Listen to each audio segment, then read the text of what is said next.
Hello guys, അങ്ങനെ നമ്മുടെ ചെമ്പനീർപ്പൂവ് പുതിയ പ്രൊമോയിൽ നമ്മുടെ വർഷേനെ തലയിൽ എണ്ണയൊക്കെ തേച്ച് കൊടുത്ത് ഭയങ്കര ശുശ്രൂഷിക്കുവാട്ടോ നമ്മുടെ രേവതി. അപ്പൊ നമ്മുടെ രവീന്ദ്രൻ അച്ഛൻ പറയുന്നുണ്ട്, നിനക്കിനി പണി കൂടുവാണല്ലോ മോളെ, ശ്രുതിയും കൂടെ വരുന്നുണ്ടല്ലോ എന്ന് പറയുമ്പോൾ നമ്മുടെ ശ്രീകാന്ത് പറയുന്നുണ്ട്, ശ്രുതി ചേച്ചിയുടെ കാര്യം അമ്മ നോക്കിക്കോളും, രേവതി ചേച്ചി നോക്കാൻ നിൽക്കണ്ട എന്ന് നമ്മുടെ ശ്രീകാന്ത് പറയുന്നുണ്ടേ. പിന്നീട് നമ്മുടെ സച്ചിയുടെ കാറിന് നമ്മുടെ ശ്രുതിയും അമ്മയും കൂടെ വരുന്ന ദൃശ്യങ്ങളാട്ടോ കാണുന്നത്. അപ്പൊ നമ്മുടെ ശ്രുതി നോക്കുമ്പോൾ വീട്ടിലേക്കുള്ള വഴിയിലോട്ടല്ല പോകുന്നത്, വേറൊരു വഴിയിലോട്ടാണ്.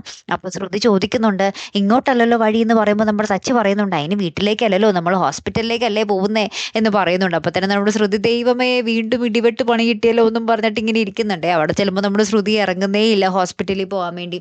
അങ്ങനെ നമ്മുടെ ശ്രുതി പൊക്കിയെടുത്ത് സ്ട്രക്ചറിലോട്ട് കയറ്റി കിടത്തുന്ന ഒരു ദൃശ്യങ്ങളാട്ടോ കൂട്ടുകാരെ നമുക്ക് കാണുവാൻ സാധിക്കുന്നത്. ഹോസ്പിറ്റലിലാണെങ്കിൽ നമ്മുടെ ചന്ദ്രമതി ശ്രുതിനെ ഇറുക്കി പിടിച്ചുകൊണ്ട് വെച്ചിരിക്കുവാണേ. ഇനി ഇതും കള്ളാണെന്ന് അറിയുമ്പോഴുള്ള നമ്മുടെ ശ്രുതിയുടെ അവസ്ഥ എന്തായിരിക്കും അല്ലേ? കാത്തിരിക്കാട്ടോ. അപ്പൊ അടുത്തൊരു വീഡിയോ വരുന്നത് വരയ്ക്കും ഗുഡ് ബൈ.